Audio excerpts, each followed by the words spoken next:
CM धानी के नेतृत्व वाली उत्तराखंड सरकार ने राज्य में समान नागरिक संहिता को लागू करने के लिए एक मसौदा समिति की घोषणा की है। इस मसौदा समिति में सेवानिवृत्त सुप्रीम कोर्ट के न्यायाधीश रंजना देसाई हैं, वहीं दिल्ली उच्च न्यायालय के सेवानिवृत्त न्यायाधीश प्रमोद कोहली हैं, राज्य के पूर्व मुख्य सचिव शत्रुघ्न सिंह हैं, मनु गौड़ है और सुरेखा डंगवाल सदस्य होंगे। हमने उत्तराखंड में समान नागरिक संहिता लागू करने का निर्णय लिया है। सीएम पुष्कर धामी ने यह जानकारी दी। धन्यवाद के पात्र हैं। इस देश का एक संविधान, एक कानून, समान नागरिक संहिता होना ही चाहिए। भिन्न भिन्न प्रकार के जो लोग दुहाई लगाते हैं भारत के संविधान को अक्षुण्ण रखने के लिए, तो भारत के संविधान के अन्य अनुच्छेदों पर भी ख्याल रखना चाहिए और समान नागरिक संहिता जो उत्तराखंड में बनाया है वो धन्यवाद के पात्र है और देश में सब जगह होनी चाहिए।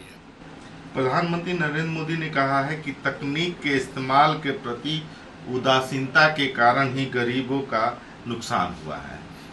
एकदम सही बात कहा है प्रधानमंत्री जी ने।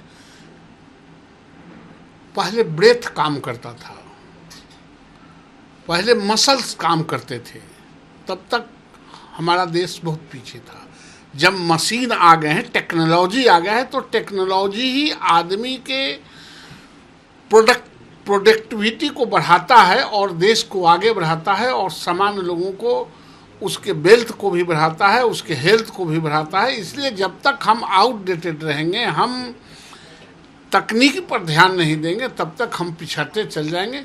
इसलिए तकनीक का ख्याल रखना ही चाहिए और जब 100% लोग तकनीक का ख्याल रखने लगेंगे तो यह देश निश्चित रूप से दुनिया में सबसे आगे होगा। बीजेपी के ईश्वरप्पा का कहना है कि मस्जिद बनाने के लिए 36,000 मंदिरों को नष्ट किया गया। सर्वे हो रहा है, क्या आप जानते हैं कि कितने मंदिर तोड़े गए? 36,000 मंदिरों को तोड़ा गया और मस्जिदों का निर्माण किया गया। मुझे कोई आपत्ति नहीं है कि उन्हें 1,000 और मस्जिदें बनाने दें और पूजा करें।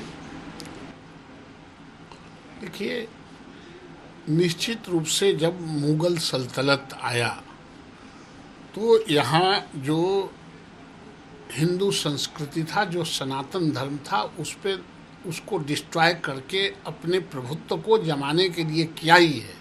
और ये समय की बात है। आदमी बड़ा नहीं होता है, समय और काल बड़ा होता है। वह समय हमारे लिए कमज़ोर था, आज वो समय सब जागृत हो गया है। हिंदुस्तान के लोग जो अपने भाषा, धर्म, संस्कृति के लिए, इसलिए आज बात उठ रही है और कल और आज में यही फर्क है। सीबीआई ने महुआ मुफ्ती की बहन जो है, जिनका अपहरण आतंकवादियों ने किया था, रुबिया सईद को 15 जुलाई को यासीन मलिक से उसके अपहरण से जुड़े मामले में समन जारी करके बुलाया है।